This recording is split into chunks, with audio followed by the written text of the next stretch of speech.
માત્ર 10 રૂપિયામાં નકલી જન્મ દાખલો બનાવી આપનાર શખ્સ સિન્ટુ યાદવ આખરે પકડાયો, જ્યાં સુરતના ઇકોસેલે રાષ્ટ્રવ્યાપી જન્મના નકલી દાખલાના કૌભાંડનો પર્દાફાશ કર્યો। ઇકોસેલે સુરત મહાનગરપાલિકા દ્વારા મળેલી માહિતીની તપાસ કરવામાં આવી, ત્યારે તપાસમાં ફરિયાદીની સત્યતા જણાતા જન્મના દાખલાનું બિહાર કનેક્શન મળી આવ્યું, જે બાદ ઝારખંડ અને બિહારની બોર્ડર પરથી કૌભાંડનો પર્દાફાશ થયો। તપાસમાં ખુલાસો થયો કે બિહારનો સિન્ટુ યાદવ નામનો ઈસમ કેટલીક વેબસાઇટના માધ્યમથી સમગ્ર કૌભાંડ ચલાવતો હતો।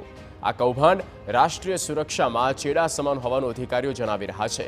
અત્યાર સુધી શખ્સે દેશભરમાં હજારો લોકોને જન્મના નકલી દાખલા કાઢી આપ્યાનો ખુલાસો થયો।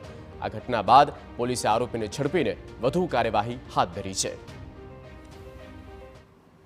સિન્ટુ આ પ્રકારની 10 જેટલી વેબસાઇટો ઓપરેટ કરતા હતા, જેમાંથી 80,000 જેટલા ખોટા બર્થ સર્ટિફિકેટ એને બનાવેલ હોવાનું જણાવી આવેલ છે।